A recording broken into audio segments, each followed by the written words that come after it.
میرا ایک دوست جو بلوچستان میں رہتا تھا، یہ دوست مجھ سے عمر میں سینئر بھی تھا، شادی شدہ بھی اور بال بچوں والا بھی۔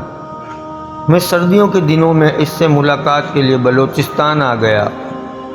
ہمارا پروگرام تھا ہم دونوں چند دن بلوچستان میں رہیں گے، اس کے بعد برف باری دیکھنے کے لیے مری چلے جائیں گے اور میں ایک ہفتہ گزار کر واپس کراچی آ جاؤں گا۔ میں طویل سفر کے بعد شام کے وقت بلوچستان پہنچا۔ شہر شدید سردی کی لپیٹ میں تھا۔ میں رکشہ لے کر دوست کے گھر پہنچ گیا۔ اس نے دروازے پر میرا استقبال کیا۔ میں گرم جوشی سے اس سے لپٹ گیا۔ وہ بھی مجھے گلے ملا، لیکن میں نے محسوس کیا اس مناقے میں گرم جوشی نہیں تھی۔ وہ مجھے اپنی بیٹھک میں لے گیا۔ اس نے چائے کا بندوبست کیا اور میرے سامنے بیٹھ گیا۔ میں اس سے بلا تکلف گفتگو کرتا رہا، مگر وہ گفتگو میں میرا ساتھ نہیں دے رہا تھا۔ وہ بات چیت کے دوران ہی کہیں کھو جاتا تھا۔ میں اس کی غیر حاضر دماغی پر خاموش ہو جاتا تو اسے بڑی دیر تک اس بات کا اندازہ نہیں ہوتا تھا کہ میں نے چپ سادھ لی ہے۔ اس نے میرے سفر کے بارے میں بھی نہیں پوچھا۔ میرے لیے اس کا یہ ٹھنڈا رویہ پریشان کن تھا۔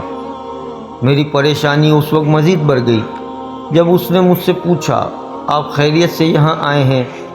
میرے لیے اس کا سوال بم بن کر ثابت ہوا، کیونکہ میں اس کی دعوت پر ہی یہاں آیا تھا۔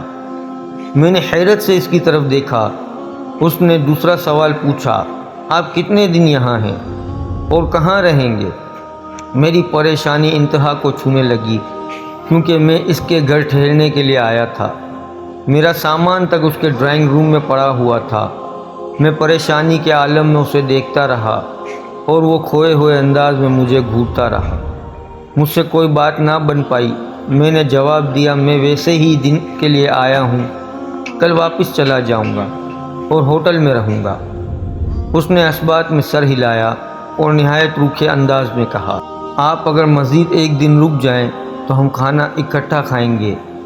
میں نے اس کی طرف غصے سے دیکھا، چائے کا کپ میز پر رکھا، اپنا بیگ اٹھا کر بیٹھک سے باہر نکل گیا۔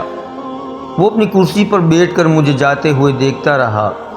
اس نے مجھے خدا حافظ تک کہنا مناسب نہ سمجھا۔ میں شدید غصے میں تھا۔ میں وہاں سے نکلا، ایک سستا ہوٹل لیا، نیند کی گولی کھا کر گہری نیند سو گیا۔ میں اگلے دن کراچی واپس آ گیا، مگر مجھے دوست کے اس رویے نے اندر سے بری طرح توڑ دیا تھا۔ میں اس شخص کو دنیا کا بدتمیز ترین، مہذب ترین اور مطلبی سمجھنے لگا۔ میں اپنے آپ کو بے وقوف بھی سمجھتا تھا اور اس بے وقوفی پر اپنے آپ کو لعن طعن بھی کرتا تھا۔ اس کے باوجود بھی مجھے اندر ہی اندر بے چینی سی تھی، مجھے سکون نہیں تھا۔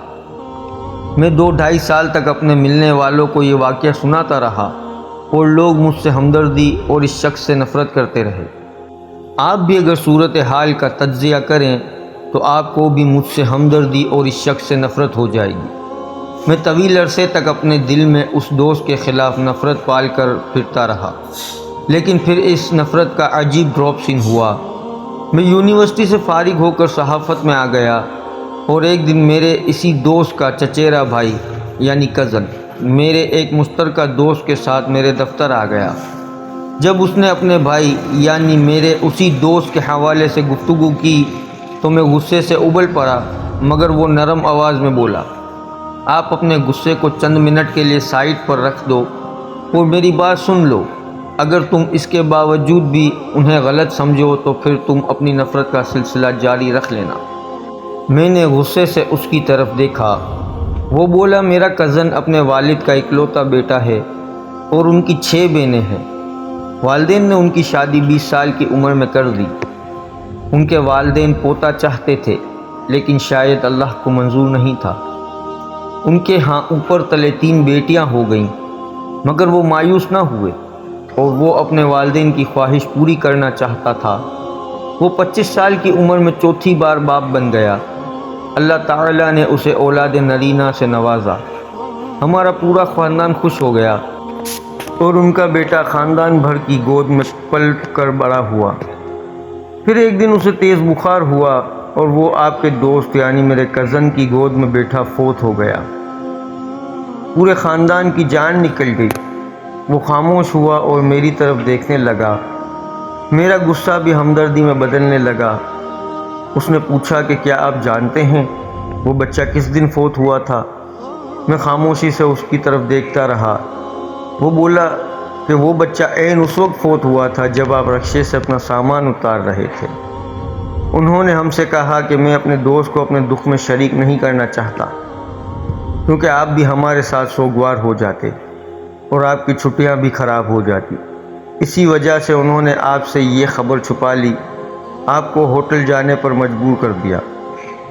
انہوں نے سوچا کہ آپ ان سے وقتی طور پر ناراض ہو جائیں گے لیکن آپ کی چھٹیاں اور وقت برباد نہیں ہوگا۔ انہوں نے ہم سے کہا تھا کہ میرا مہمان آیا ہے، آپ لوگوں کے رونے دھونے کی آواز بیٹھک تک نہیں آنی چاہیے۔ میں اسے واپس بھجواتا ہوں اور ہم اس کے بعد ہی اپنے تمام عزیز و اقارب و رشتہ داروں کو اطلاع دیں گے۔ وہ بار بار اندر جا کر اپنی بیوی اور دیگر گھر والوں کو چپ کروانے کی کوشش بھی کر رہے تھے۔ وہ اس وقت گہرے صدمے میں تھے، چنانچہ انہیں آپ کی باتیں سمجھ نہیں آ رہی تھی۔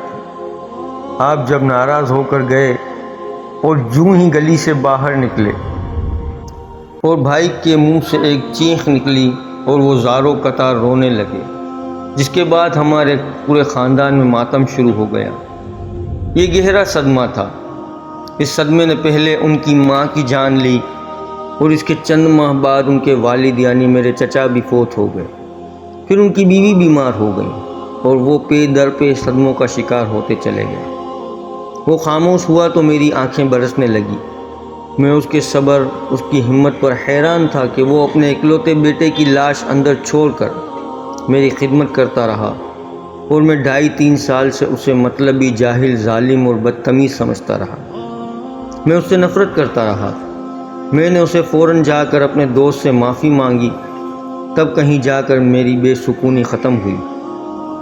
دوستوں، ہم دوسروں کے بارے میں اتنی ہی دیر میں رائے قائم کر لیتے ہیں جتنی دیر میں مرغی کا انڈا بھی بوائل نہیں ہوتا، اور یہ غلط فہمی ہماری زندگیوں اور بنے بنائے رشتوں کو اس طرح کھا جاتی ہے جیسے لکڑی کو آگ۔ ویڈیو پسند آئی ہو تو لائک اور شیئر ضرور کیجیے گا، اور ہمارے چینل پر اگر نئے ہیں تو سبسکرائب کر کے بیل نوٹیفیکیشن آن کر دیں تاکہ آنے والی ہر نئی ویڈیو آپ تک سب سے پہلے پہنچتی رہے۔ شکریہ۔